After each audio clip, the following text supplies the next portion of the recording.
Hey guys, welcome back, and today we are going to study about permittivity and relative permittivity along with principle of superposition. All these topics are covered under electric charges and field, which is your chapter number 1 of CBSE syllabus of physics. Fine. So if you remember Coulomb's law, then we studied that what is the force between any two charged particles Q1 and Q2 which are kept at a distance r apart from each other. The force between these charges is given by 1 by 4 pi epsilon into Q1 Q2 divided by r square. This 1 by 4 epsilon is a constant, also called as Coulomb's constant. In case of air, this expression can be written as force between two particles in air as F naught equals to 1 by 4 pi epsilon naught into Q1 Q2 by r square. In that case, the value of 1 by 4 pi epsilon naught comes out to be 9 into 10 to the power 9 Newton meter square per Coulomb square. Fine. Now, in both these expressions, we see epsilon and epsilon naught. So, these are the constants we are going to talk about today. Basically, this refers to, epsilon refers to permittivity of a medium, and epsilon naught stands for permittivity of vacuum, which is almost same as permittivity of your air or what we call as free space. But ये permittivity है क्या? Basically, whenever we are keeping charges between air, the force between them is found to be maximum. If we take them to some other medium like glass or water, the forces between those charges will decrease. Okay, and it is a property of the material which is causing this decrease, and we call that property, we have given by what amount it is going to decrease the force, we call that property as permittivity. Fine. So basically, permittivity here means it is an intrinsic property of a material to decrease the charges, or basically you can understand it in this form that the material is allowing its particles to go and weaken the electrostatic interaction between the charges. Fine. So permittivity here does not mean that it is allowing the electric charges to interact. Here, permittivity refers to the intrinsic property of a material to allow its own field to decrease the interaction between the charges. So basically, if we see the relationship, we could see that force is 1 by 4 pi epsilon into Q1 Q2 by r square. So if epsilon value is more, if epsilon is more, what would be the overall effect on force? The value of force will decrease. We can see that epsilon here is in denominator. So if denominator is having a higher value, overall the fraction would decrease. So the force would decrease. अगर इधर हम force in any medium ना लेकर, if we take force in vacuum, then we can denote it as F naught will be equal to 1 by 4 pi epsilon naught Q1 Q2 by r square. So if we compare the values of epsilon naught, that is the permittivity in free space, to any epsilon, that is permittivity of a medium, then permittivity of medium will always be greater than compared to the permittivity of free space, meaning, which is pretty obvious, the free space is not having enough any particles which are going to weaken the interaction between the electrostatic charges. Fine, there are hardly any particles which are going to weaken the interaction as compared to the medium. Medium will have some properties or associated with the particles which are going to weaken the field or weaken the interaction between the charges. Fine, so permittivity of medium is always going to be more as compared to the permittivity of free space. Basically, what does it implies? It implies that if I compare, then force in any medium is always going to be less than the force in vacuum or your free space. So the force between two charged particles is going to be maximum when they are placed in free space, or when they are kept in air, or when they are kept in vacuum. Fine. So now it is important that at all times, if we keep on putting this value of epsilon for different mediums into the expression, then every time I have to calculate this value of 1 by 4 pi epsilon. I already know the value of 1 by 4 pi epsilon naught as 9 into 10 to the power 9. Fine. So basically it makes more sense for me to keep a comparative value of the permittivity. Fine. So we come to the concept of relative permittivity. Relative permittivity basically refers to the dielectric constant of a medium. It is the relative permittivity is also known as dielectric constant, and it is the ratio of permittivity of the material to the permittivity of free space. There is one more way by which we can understand the concept of dielectric constant.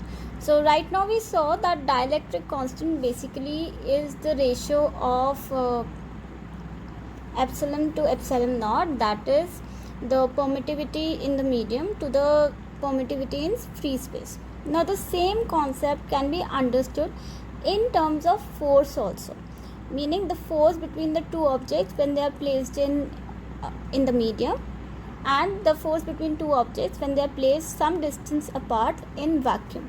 So let's see how can we do that. So if force in vacuum is taken as F naught, that would be 1 by 4 pi epsilon naught Q1 Q2 divided by R square. Now the same two charges, so we have two charges basically Q1 and Q2, they've been kept a distance R apart from each other.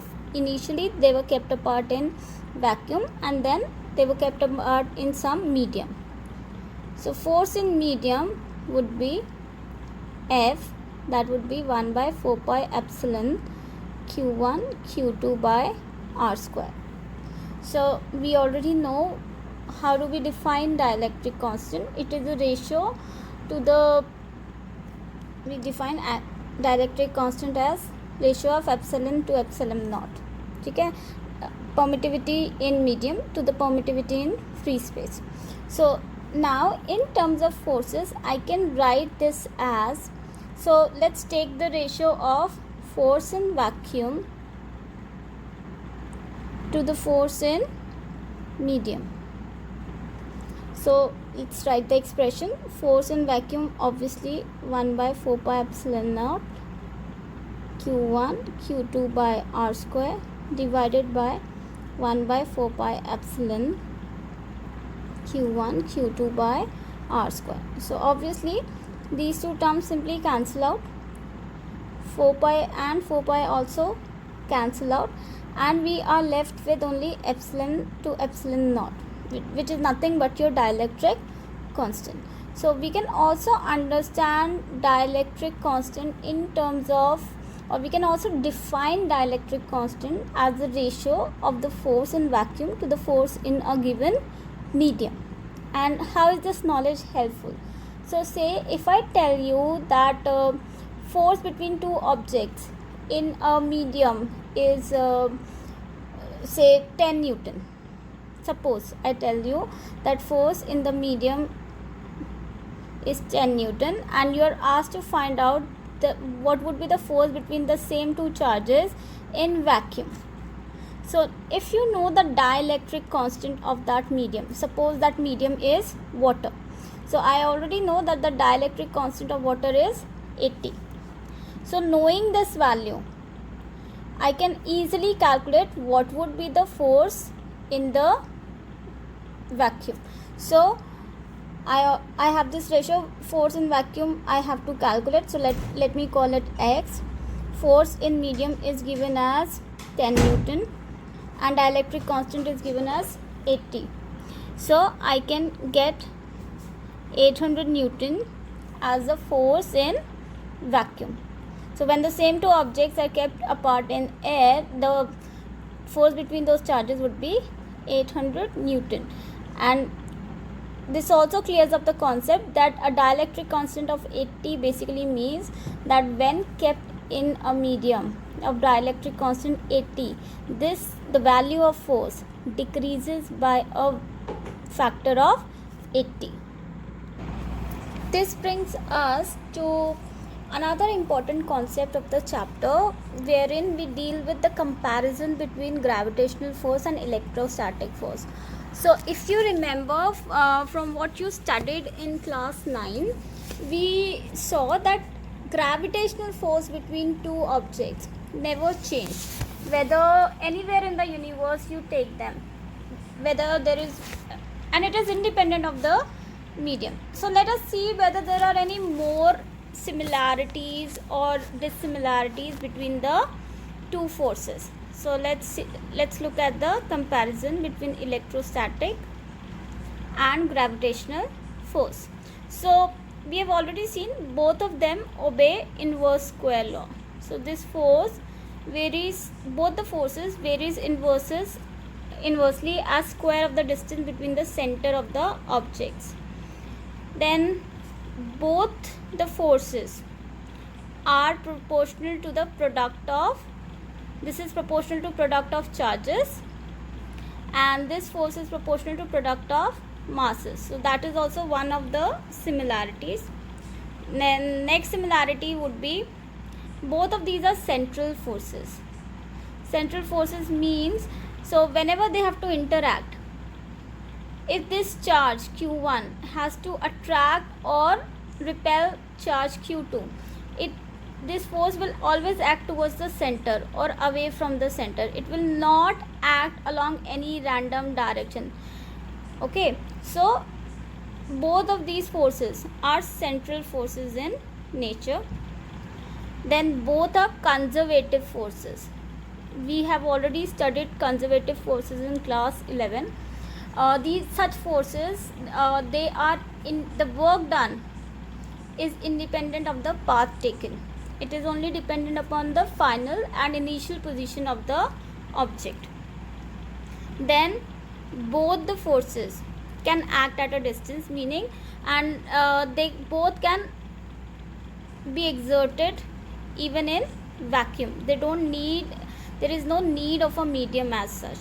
They are equally active in vacuum. So these are some points of similarities between the two forces. Next, let's look at some of the dissimilarities. So we have seen gravitational forces always attractive in nature. It is independent of the charges or anything else, irrespective of whatever be the masses, how small or how big the masses are. It is gravitational forces always attractive in nature, always attractive in nature. But the same cannot be said about the electrostatic force. An electrostatic force can be repulsive or it can be attractive. It is basically dependent upon whether the charges are of similar charges or whether they are unlike charges. Fine. Then gravitational force is independent of the medium.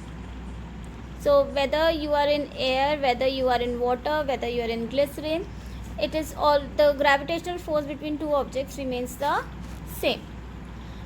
The same cannot be said for electrostatic forces.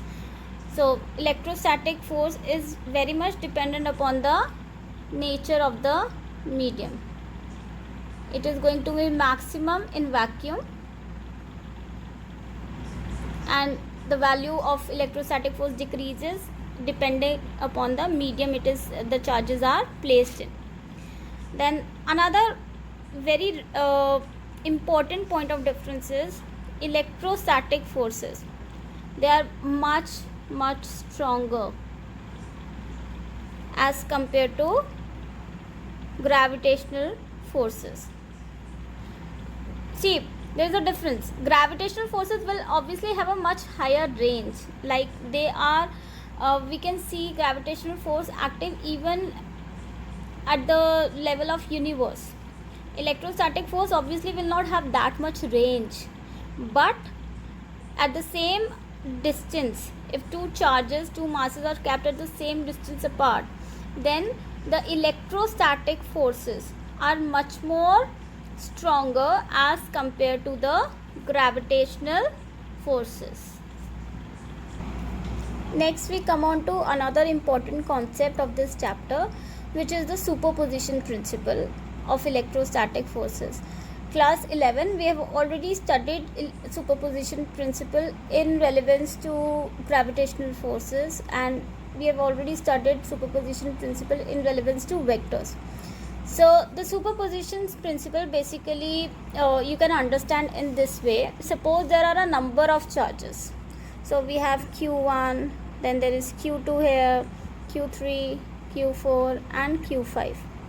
Then the charge or the force acting on charge Q1 due to all these charges, it is going to be independent of the force exerted by the other charges. In a nutshell, we can say that whenever there are a number of charges interacting, the total force will acting on the charge would be the vector sum of all the forces which are exerted on it due to all other charges. So if I want to say have a look at what is force exerted on Q1, then it would be the vector sum of force exerted on 1 due to 2 plus force exerted on 1 due to 3 up to it can go up to, we can increase the number of charges up to n.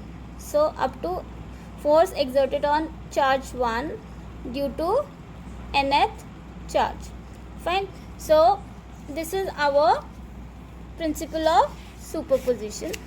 So let's look at it mathematically. So here we can see there is a charge Q1. Okay, so if I want to have a look, what would be the force on charge 1 due to charge 2? It would be 1 by 4 pi epsilon naught Q1 Q2 divided by this vector R1 2. Okay, this is the distance between charge 1 and charge 2, as you can see in the diagram. This distance R12 is shown. This will obviously act along the direction of R12 hat unit vector. Now if I want to see what is the force on charge 1 due to charge 3, similarly I can write for n number of charges. So if I want to have a look at the total charges, total force, then I can write F1 would be 1 by 4 pi epsilon naught. It would be Q1 Q2 R12 hat R12 whole square plus, say between 1 and 3, this would be R13 hat R13 square plus goes up to Q1 Qn r1n whole square r1n hat. Let's write f13 q1 q3 r13 square r13 hat. So if I write them, just summarizing them, writing them in a shortened form, summation. So f1 becomes summation of qi. q1 is common, so we can take that out.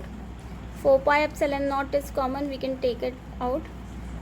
This becomes qi r1 I square into r1 I hat, where I goes from 2. I am exempting 1 from here because 1 is the particle or the charge itself.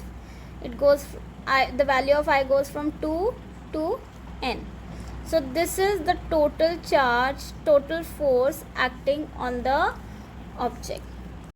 If I want to write the same expression in terms of position vectors, I can write it as f1 equals to q1 4 pi epsilon naught summation qi. I goes from 2 to n. Now this time what I do is I multiply, and because in the numerator I have r1 I hat, that is the unit vector. So to make it into vector, I multiply and divide this by the magnitude of the vector. Okay, so in the numerator then it becomes the vector r. So vector r can be written as r1 minus ri, r1 minus ri. And now in the denominator I have increased the magnitude, so it becomes r1 minus ri q. Okay, so this is the same expression in using the notation of position vector. So I see that the total force acting on particle q1 or charge q1 due to all other forces is simply the vector sum of individual charges. Now to reinforce this concept, let us do a few numericals on the same. So this is one numerical that I have taken from NCERT. This says that consider 3 charges q1, q2, q3, each of value q placed at the vertices of an equilateral triangle of side L. So all sides are given as L. What is the force on a charge q which is with the same sign as q placed at the centroid of the triangle? So centroid is the meeting point of medians. So now to solve this question, first of all we need to know what is the distance between the two charges. So if the new charge, which is capital Q, is kept at the centroid, then the distance between q1 and q, that is AO, between q2 and q, the distance is BO, and between q3 and q, the distance is CO. Now AO, BO and CO are all going to be equal. We already know from the knowledge of our mathematics that AO, BO and CO would all be equal. So let's say this distance is R. So what is force on charge Q due to Q1? That would be 1 by 4 pi epsilon naught Q1 by R square along AO hat direction. Similarly, FQ2 would be 1 by 4 pi epsilon naught Q2 by R square along BO hat, and FQ due to Q3 would be 1 by 4 pi epsilon naught Q3 by R square CO hat. Okay, so as per the principle of superposition, what would be the total force on the charge Q? Total force on charge Q would be simply the sum total of force exerted by charge 1, charge 2 and charge 3. So we take 1 by 4 pi epsilon naught as common, and because the charges are all same, Q1, Q2 and Q3 are all same, that is Q. I can take even that Q into Q as common. So all that is left is AO hat plus BO hat plus CO hat. Now if we look here along AO, BO and CO, these three, if we join them, they form a cyclic order. They form a cyclic order, and from the properties of vectors which we have studied in class 11, whenever this angle between each pair of unit vector is 120 degree and they are forming a triangle of cyclic vectors, then the sum total of such vectors is always 0. Sum total of cyclic vectors is 0. So what do I get? The total net force acting on the charge Q due to these three charges would be Q 4 pi epsilon naught into 0, which becomes 0. So the total charge, the total force on charge which is kept at centroid is 0. Let's have a look at another question.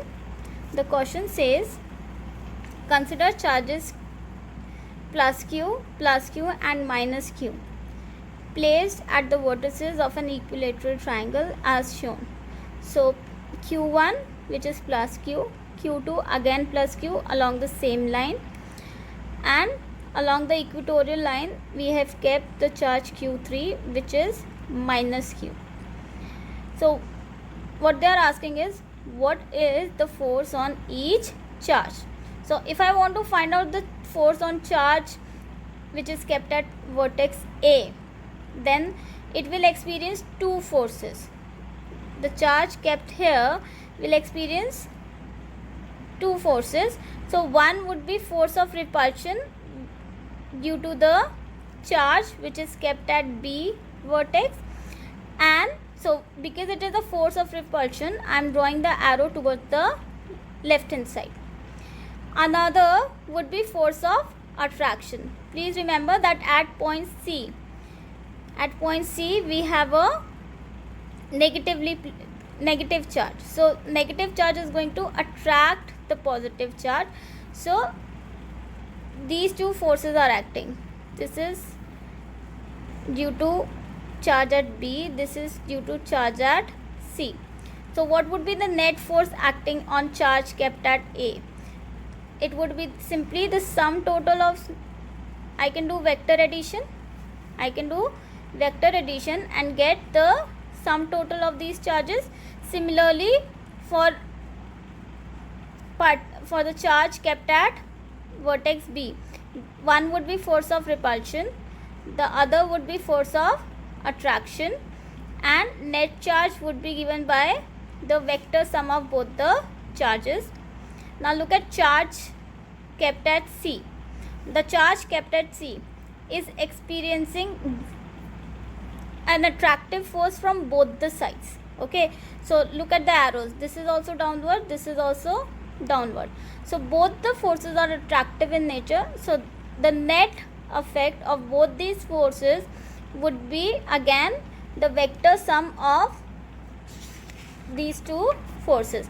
So what now we need to know, what we need to do is we have to calculate what is the force first. So force, because it is given that what is the force on each charge? It's an equilateral triangle, so let's the sides of the triangle are given as L each. So force would be 1 by 4 pi epsilon naught.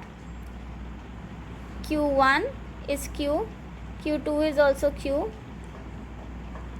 so Q into Q divided by L square. So 1 by 4 pi epsilon naught Q square by L square. I have not put any plus or minus here because we have taken care of the direction. Here a plus or a minus would have indicated only the direction in which the force is acting. So because I am going to use vector addition, I am not putting any signs here. Fine. So F1, F2, F3 all are going to be equal to this force F. That's why I have ignored the sign here, because I've already taken the direction of forces in the picture. Okay. So now if I have to calculate, how do I calculate? So F1, this is first force I am calculating for charge kept at A. This will be equal to what? First let's see what is the angle between the vectors. We know this is an equilateral triangle, so if this is 60 degree, this angle between the two acting forces becomes 120 degree. Similarly, this angle would be 120 degree, but here this third angle between the two acting forces would be 60 degree. Fine. So I get F1 as under root F square plus F square plus 2F into F into cos 120 degree. Similarly, we can calculate F2. F2 will come out to be the same as F1. We have already seen, albeit the direction in which the force acting is going to be different. And if I want to calculate F3, I can calculate it as under root F square plus F square plus 2F into F, and this time I will put the angle as cos 60 degree. This will give me the value as root F square plus F square plus 2F square cos 60 degree. So this gives me under root 3F. So to specify the direction, please refer to the diagram. If we see the net force F1, it is acting along the BC direction. So I can write F1, the magnitude will be taken from this expression and the direction will be written as BC hat. Similarly, F2, the direction is along AC hat. Please look here. F1, this force is parallel to your BC side. Similarly, the net force acting on charge kept at B, the net force, the direction is parallel along the direction of AC side of the triangle. Fine. And for the third one, that is your F3, we can simply write N hat. It is the downward direction.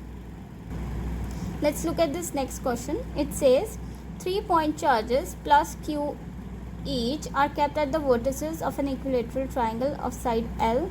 So all sides are given as L. Determine the magnitude and sign of the charge to be kept at its centroid, which is point G, so that the charges at the vertices remain in equilibrium. Now please note, all these three charges are of same sign, so they can be in equilibrium only under one condition, that is if somehow we keep a charge which attracts the three and keeps them at their place. Fine. So obviously the sign of the charge is already determined that the charge needs to be negative in nature. Okay, and the charges need to be in equilibrium. So it means the net electric force, so at any particular vertex, when will be the charge when will be charge plus q at equilibrium? It will be in equilibrium if the net force acting due to other three charges is 0. Only then it can be in equilibrium. So that means if you look at the net charge at vertex A, F1 will be the force exerted by charge kept at vertex B, that would be repulsive in nature. So arrow going away from the vertex. Similarly, the charge kept at C, it's of the same sign. So F2 also going away from the vertex. Okay, these two forces give us a net force. Let's call that net force as F.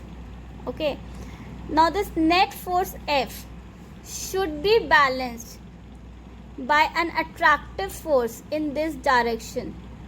Only if the net resultant of these two forces F1 and F2 is F, which is in upward direction. So the charge which is kept at G should pull the charge downward with an equal amount of force so that the charge stays in equilibrium. So F1 is going to be 1 by 4 pi epsilon naught q square by L square. This will be along the direction of dA. F2 will be the force at A due to charge kept at C. This will be 1 by 4 pi epsilon naught q square by L square, but this will be along the direction CA. Now we can, it's already given in the question that it's an equilateral triangle. Okay, if it's an equilateral triangle, this angle is going to be 60 degree. So this angle is between F1 and F2 is also going to be 60 degree. So using this I can get the value of F1 plus F2 as root 3 1 by 4 pi epsilon naught q square by L square. This would be along AF. This would be along the direction AF. F is this net resultant force which is acting on it. Okay, now this force needs to be counteracted by a force in downward direction. Okay, that would be exerted by charge which is kept at the centroid. Okay, we already know the distance between the centroid and a vertex is given by L by root 3. So this is the distance which is AG. Fine. So force at A due to charge kept at G would be Q by 4 pi epsilon naught into AG square. So that becomes Q 4 pi epsilon naught L by root 3 whole square. So if we open it, it becomes 1 by 4 pi epsilon naught 3Q into Q by L square. So this force which is acting on point A due to charge kept at G should be counterbalanced by this force F1 plus F2. So we can equate both of them. So equating both of them, what do I get?